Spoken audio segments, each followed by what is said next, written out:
Tras 6 años de lucha antidroga, se norma el uso de la fuerza pública contra la delincuencia. ¿Qué impacto tendrá esto para proteger a las víctimas de la violencia? La donación de órganos en el Distrito Federal ya es tácita. ¿A cuántas personas beneficiará esta nueva ley? Quédese con nosotros.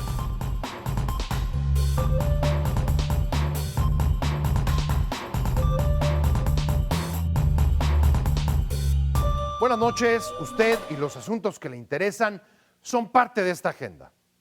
Las víctimas de la violencia comienzan a hacerse visibles en leyes y nuevos protocolos de seguridad y justicia en el país. Tras 6 años de combate al crimen organizado, el gobierno presentó la regulación que policías y militares deberán observar para evitar el uso excesivo, irracional o innecesario de la fuerza pública al combatir a la delincuencia organizada. Es evidente que llegan con retraso, como valoró el propio Ombudsman Nacional. Se requerían desde el inicio de la ofensiva antinarco para poder proteger los derechos humanos de los afectados y de los propios criminales. No obstante, es positiva cualquier medida que fortalezca la legalidad en la acción de las autoridades. En esa misma lógica, hay que resaltar también los avances en la aprobación de la Ley General de Víctimas en el Congreso, que impulsó el Movimiento por la Paz para, por primera vez, reconocer los derechos de los afectados en la campaña anticrimen. ¿Cómo evitar a partir de ahora y resarcir el daño a las miles de víctimas que deja la violencia? De este asunto nos habla Jorge Velasco en el siguiente reportaje. La actuación de las Fuerzas Armadas y la atención a las víctimas de la violencia son dos de los puntos más polémicos de la lucha emprendida por el gobierno federal contra el crimen organizado. En cada hogar donde nos falta un miembro de nuestra familia asesinado o desaparecida, jamás la vida es igual.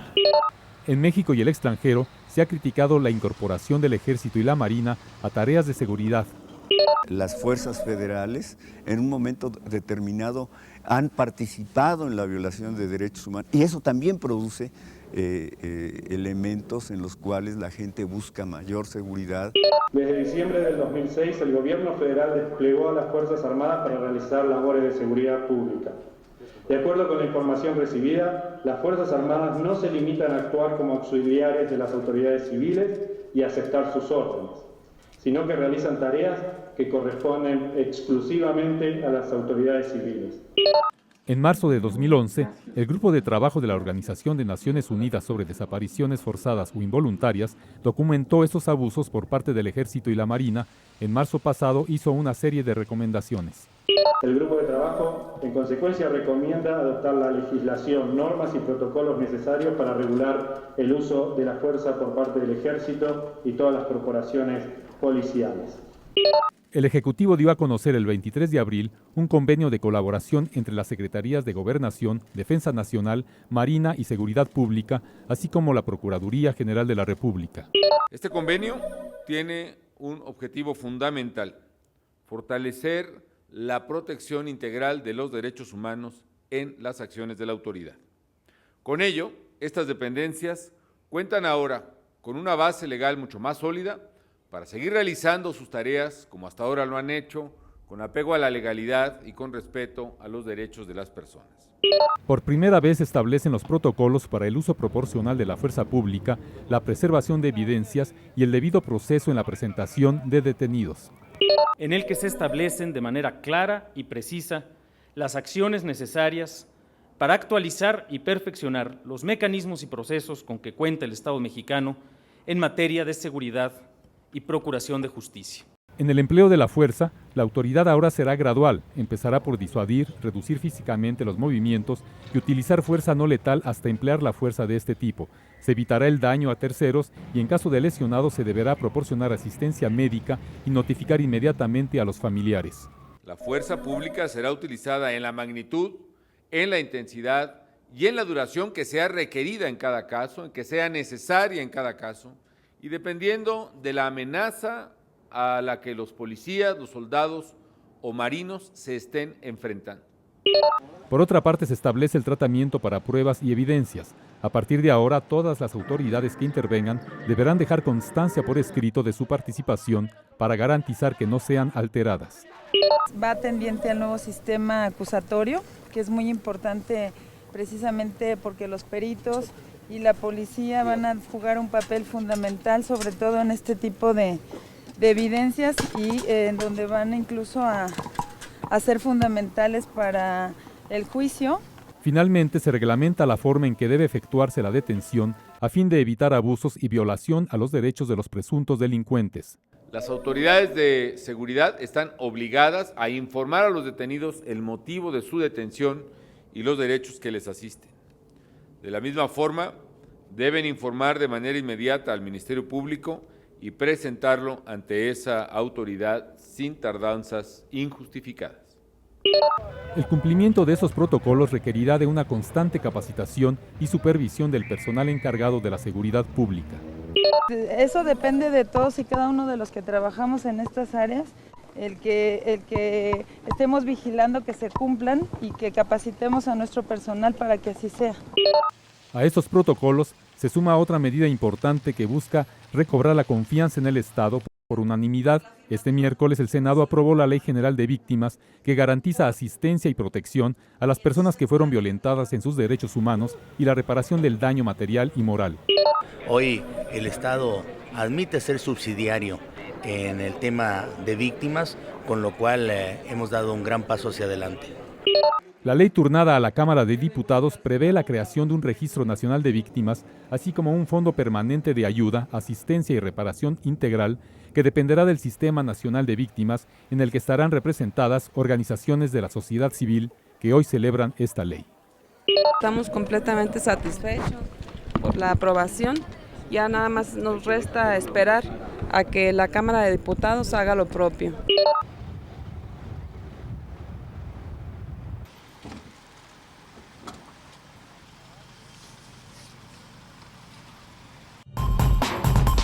Las víctimas en el país figuran sobre todo en la estadística de miles de muertos por la violencia. Sin embargo, no hay un registro nacional. Se trata de un elemento imprescindible para poder atenderlas y reparar el daño cuando sea posible.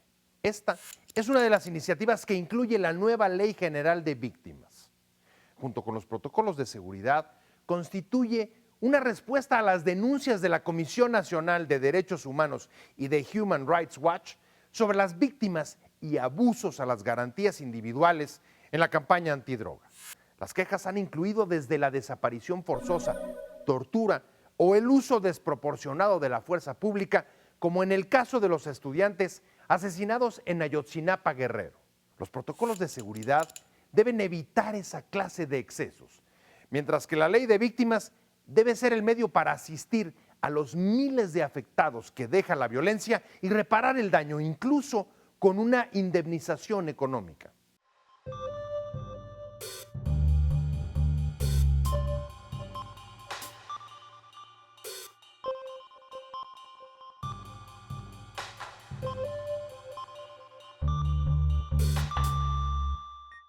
¿Qué significado tiene para las víctimas la aprobación de la Ley General en el Congreso y al mismo tiempo los protocolos para el uso de la fuerza pública?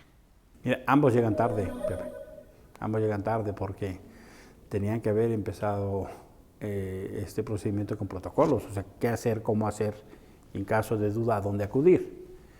Y en el caso de la Ley de Víctimas, puso de relieve las debilidades que ya existían en el sistema de justicia, pero sometidos a más presión por el fenómeno de la guerra contra la delincuencia, estas debilidades hicieron un estallamiento o fueron más evidentes. No deja de ser pues emblemático, trágico, que tengamos que hacer una ley de víctimas. Es medio de reflejo en sí del proceso. Y la verdad es que ambas ponen un piso. No resuelven las cosas de por sí, pero dan un horizonte de política pública, tanto un concepto vital que es seguridad con democracia y otro que es democracia y justicia. Aquí hay un tema clave, se llama justiciabilidad. Los derechos no solo se exigen, sino que se hacen justiciables. Y nos da entonces, o le da al país, un instrumento que va a ayudar a caminar en esa dirección. Llegan tarde, pero independientemente, ¿cómo se van a aplicar ahora? El punto es cómo se van a llevar a la práctica. La primera regla es, en el caso de las víctimas, tienen que presentar una denuncia y tienen que acreditar que son víctimas. Y una vez que se acredita esta condición, hay medidas de distinta naturaleza. Algunas tienen que ver con, por ejemplo, necesidades específicas para el seguimiento del caso o de la denuncia judicial, necesidades de traslado, de alojamiento, de alimentación, que te ayuden a complementar el caso. Por ejemplo, si tú no vives en la capital de tu estado o quieres venir a la capital de la República y te dice el Ministerio Público, oiga, pues venga mañana porque la declaración va a tardar, por ejemplo. Hay otras muy particulares que tienen que ver con tratamientos psicológicos o con necesidades específicas de educación. Hay algunas otras que tienen más que ver con impactos de orden jurídico o de orden inclusive patrimonial. ¿Cuál es la idea que está detrás? La acción subsidiaria del Estado. Es decir, no necesariamente responsable, pero es subsidiario y genera una condición bajo un término de relación solidario de ayudar a quien menos tiene y que se ha visto desfavorecido. Se pone un límite para que tampoco se genere un uso indebido de estos recursos. Estamos hablando de 500 salarios mínimos mensuales del Distrito Federal, es aproximadamente 950,000 pesos. ¿Cuáles son las expectativas? ¿Cuántas víctimas podrían hacer uso de la ley? No hay un número.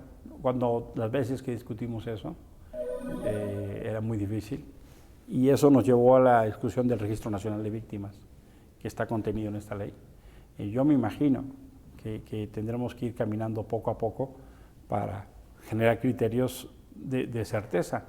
Contamos con pocos instrumentos de política pública para poder dimensionar los fenómenos de las violencias. Lo que va a hacer este instrumento es ayudarnos a eso. ¿Quién y cómo va a elaborar el registro de víctimas? Se concerta a través de 9 comisionados y esos comisionados van a generar las reglas de operación. Muy probablemente va a tener que hacer a través de las capacidades instaladas de las procuradurías y la PGR. Es decir, va a complementar lo que ya existe. Lo que hace el sistema es prever que haya a nivel federal y estatal entidades que atiendan a víctimas. No se mete propiamente en el diseño. Pueden ser subprocuradurías, pueden instancias específicas o pro víctima. Hay ahí como un ámbito de mucha libertad, en tanto cuanto los modelos institucionales tengan áreas específicas de atención a víctimas. Estamos a punto de vivir un cambio de gobierno. ¿Qué implicaciones va a tener esto para la aplicación de esta ley? Lo que hemos aprendido es que vamos a parafrasear al poeta, ¿no? No hay justicia, se hace justicia al luchar. Entonces lo que nos da esta ley es que tenemos un horizonte nuevo para presionar. En ocasiones nos encontramos en situaciones como una especie de benevolencia de la autoridad. Yo te doy para los traslados, eventualmente te ayudo, eventualmente te acompaño. Ahora no será en esos términos de relación. De manera que me parece que vamos a tener un piso y eventualmente va a ser oportuno hasta el cambio de gobierno, porque los nuevos gobiernos, en los nuevos congresos, van a tener que asumir esto como parte de su agenda. En un balance rápido, ¿cuál es el significado que tiene esta ley para las víctimas? Oportunidad para el Estado de revertir la deuda con las víctimas. Eso es para el Estado, pero ¿y para las víctimas? Para ellas un nuevo instrumento para no perder tanto. Quédese con nosotros. Al regresar, la donación de órganos en el Distrito Federal ya se da por consentimiento tácito. ¿Cómo funciona esta nueva ley?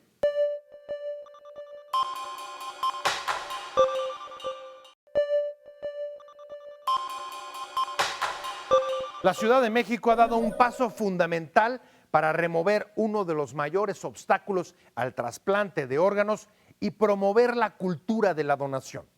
Ya no será necesario acudir a registrarse o participar en algún programa para poder donar un órgano a otra persona, salvo en el caso de que se manifieste expresamente la negativa. La Asamblea Legislativa reformó la Ley de Salud para convertir en potenciales donantes a todos los capitalinos con su consentimiento tácito. Así funciona en países con alta tasa de donación, como España, y en la capital del país la apuesta es triplicar el número de trasplantes con esta reforma. No obstante, la donación es un proceso complejo en el que se necesita identificar al donante y al candidato a recibirlo un ambiente sanitario controlado para recibir el órgano y atención profesional para evaluar las condiciones médicas y de salud. ¿Existe entonces la capacidad para aprovechar este avance legislativo y operarlo con eficiencia? De este tema nos habla Araceli Aranday en el siguiente reportaje. No conocieron a la persona que les salvó la vida al morir, pero siempre le estarán agradecidos porque el órgano que les brindó significa una segunda oportunidad. Manuel recibió el corazón. Es tener una expectativa de vida. Andrea y Cristal, un riñón cada una. Para esta última se acabaron 11 años de diálisis diarias. Era muy complicado porque no puede ser uno la vida normal y comer de todo. Y entonces estar sometido a una máquina pues sí es un poquito difícil. Los mexicanos hemos mostrado una mayor disposición a donar órganos en los últimos años. Esta cultura de donación que hemos visto que ha acrecentado la donación de órganos en el país es lo que ha beneficiado y que los pacientes ya no tengan tanto tiempo en espera o inclusive algunos hace algunos años fallecían porque no llegaba el órgano que requerían. Sin embargo, este cambio ha sido muy lento y aún no alcanza a satisfacer la creciente demanda. Antes de que yo empezara con todo este problema y empecé a escuchar lo de la donación de órganos, yo le comenté a mi esposo que el día que yo me tuviera que ir, yo quería que donara mis órganos que sirvieran, sin pensar que yo en un futuro no muy lejano iba a necesitar uno. Se va a incrementar, porque las enfermedades que condicionan esto son cada vez más frecuentes por nuestros patrones de vida, por la alimentación, por la falta de ejercicio, por todo. Estas enfermedades que se conocen como crónico-degenerativas van a aumentar y estas enfermedades crónico-degenerativas tienden a dañar irreversiblemente los órganos. Hoy por hoy, la mejor opción de tratamiento para estos enfermos son los trasplantes. Actualmente, más de 15,000 personas esperan por un órgano. Más de 8,000 necesitan un riñón. Alrededor de 7,000 una córnea, 340 esperan por un hígado y 41 un corazón. Dijeron los médicos que tenía que esperar. En el país se reportan 4 donadores por cada 10,000 habitantes, mientras que en otras naciones como Estados Unidos y España la cifra es de más de 30. 3 de cada 10 pacientes que esperan recibir un trasplante de órgano viven en la Ciudad de México. Con el fin de promover una cultura de la donación, la Asamblea Legislativa del Distrito Federal aprobó el pasado mes de marzo una reforma a la Ley de Salud que contempla la figura de consentimiento tácito. ¿Esto qué quiere decir? Que todos los habitantes del Distrito Federal seremos potenciales donadores al morir de nuestros órganos y tejidos, a menos que manifestemos nuestra negativa de manera expresa a través de un documento que puede ser a través de un notario o a través de los formatos que va a expedir la Secretaría de Salud del Gobierno del Distrito Federal. Sin embargo, el proceso para concretar la donación es complejo, pues se necesita de ambientes controlados. Hay muchos obstáculos que impiden aprovechar los órganos. Que la persona fallezca en un lugar donde está el personal capacitado, donde se cuenta con los recursos para evaluar estos órganos y ver no solo que sean útiles, sino que no le vayan a transferir una enfermedad a la persona que los recibe. Una persona puede fallecer y no saber que tiene una enfermedad transmisible. A estas circunstancias se suma la falta de infraestructura. Por ejemplo, la red hospitalaria del Distrito Federal se compone de 28 unidades, pero en muy pocos se pueden trasplantar órganos. Por lo menos en el gobierno del Distrito Federal, en 3 ya se practican este tipo de procedimientos quirúrgicos. A nivel federal, la mayoría de los trasplantes se llevan a cabo en el Instituto Mexicano del Seguro Social. Durante el 2011, el IMSS realizó 1,410 de riñón, 11% más que en 2010. 301 trasplante de córnea, 31 de hígado y 20 de corazón. Que estamos haciendo más riñones, no porque hayamos más cirujanos, más médicos, sino porque hay más donantes, hay más familiares que dicen sí a la donación viva relacionada y a la donación cadavérica. En el caso del Distrito Federal, la nueva disposición contempla la creación de un consejo de trasplante que regulará los procedimientos de donación. Entrará en vigor a partir de su publicación en la Gaceta Oficial del Distrito Federal en menos de 60 días.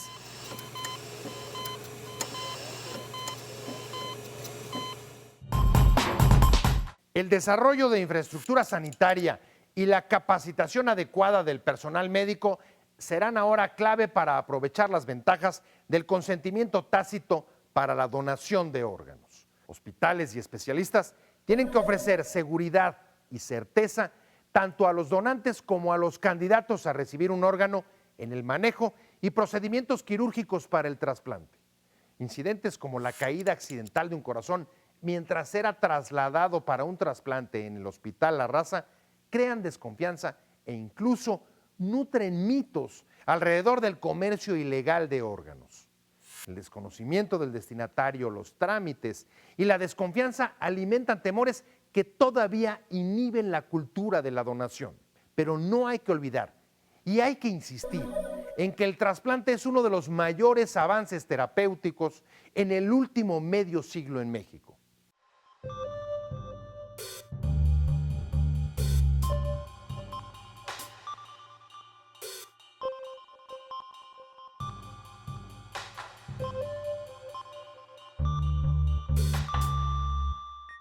La Asamblea Legislativa aprobó ya la donación tácita de órganos, pero ¿cómo va a funcionar esta nueva ley? Bueno, la ley funcionará a partir de su publicación. Al día siguiente se hará el reglamento que normará el mecanismo por el cual se va a desarrollar. Pero lo importante de esta iniciativa es que buscamos que las personas que fallecen en México y en la Ciudad de México, que son alrededor de 380,000 al año y que pudieran ser potenciales donadores, pues puedan contribuir a salvar la vida de personas que tienen comprometida la salud por la falta de un órgano. Hemos calculado y averiguado que las personas que solicitan órganos en lista de espera tardan de 24 a 36 meses en conseguirlo. Entonces, esta iniciativa busca agilizar la disponibilidad de órganos para donar a las personas que lo requieren. ¿Y se va a aplicar en toda la infraestructura sanitaria del Distrito Federal, hospitales privados, públicos, federales, locales? Sí, por supuesto, y en coordinación con el Consejo Nacional de Trasplantes, que es la instancia rectora de estos procedimientos. ¿Cuál es la meta? ¿Cuál es la expectativa? ¿Cuáles son los beneficios en el mediano plazo de esta ley para, digamos, abatir el déficit de trasplantes para órganos que hoy existe? Pues que tengamos una mayor disponibilidad. Ahora tenemos solo 7 donadores por cada millón de personas, cuando la meta ideal internacional es de 40 donadores por cada millón. Estamos hablando que tenemos alrededor de 15,000 personas en lista de espera. Más de 8,000 esperan riñón y más de 7,000 esperan córnea, que son los 2 órganos con mayor demanda. Y allí siguen hígado, corazón y otros órganos. Entonces, lo que buscamos es que podamos salvar la vida. Tenemos un grave problema de enfermedades crónico-degenerativas que comprometen sobre todo los riñones y que pues esperamos tener una mayor disponibilidad de órganos para salvar las vidas de estas personas. Pero digamos que entre esos dos parámetros, entre lo que estamos hoy y lo que han alcanzado otros países, ¿cuál es la expectativa real? ¿A dónde podríamos llegar con esta ley en los próximos 2 o 3 años? Bueno, yo calculo que podríamos llegar a tener la mitad del ideal, que es decir, 20 donadores por cada millón, y que de esta manera cortemos los tiempos de espera de las personas que están enlistadas. Hay, digamos que ciertos temores a veces para la donación, como es que se usen mal o incluso derivados de problemas como la inseguridad. ¿De qué manera esta ley puede beneficiar o puede atajar esa clase de problemas? Hay normas que se tendrán que respetar y no se hará una extracción de órganos a destajo, es decir, solamente que haya una persona receptora de ese órgano en algún lugar de la República podrá ser retirado, aun y cuando la persona que murió no esté en la lista de los no donadores, que lo estamos dejando como parte de un derecho de quien por su ética o sus principios no quieran donar.